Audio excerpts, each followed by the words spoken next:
Dans cette vidéo, je vais te montrer comment annuler un paiement sur Nickel ou encore comment annuler un virement sur Nickel.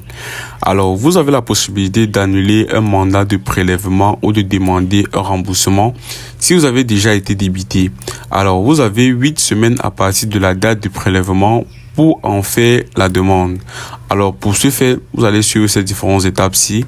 Là, vous allez voir la première étape qui est connectez-vous sur vos espaces clients web. Par la suite, allez dans la rubrique plus.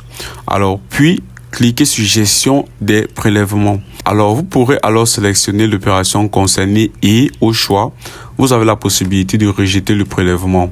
Alors, attention, cette action sera définitive après confirmation de votre choix.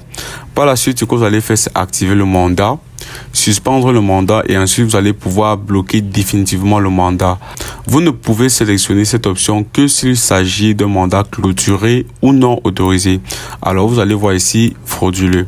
Alors que faire maintenant si après avoir suivi ces étapes, un organisme tente encore de prélever votre compte? Alors, si l'organisme que vous avez bloqué continue d'effectuer des tentatives de prélèvement sur votre compte, elles apparaîtront dans vos prélèvements à venir. Et ensuite, vous recevrez toujours les SMS d'alerte. Alors, rassurez-vous, ce prélèvement sera bien refusé le jour de l'échéance. Alors, faites attention ici, vous avez un message très important. Le fait de bloquer un mandat de prélèvement sur votre compte empêche le concernant de prélever sur ce dernier. En revanche, le commerçant peut continuer à faire des demandes de prélèvement, ce qui peut entraîner des frais.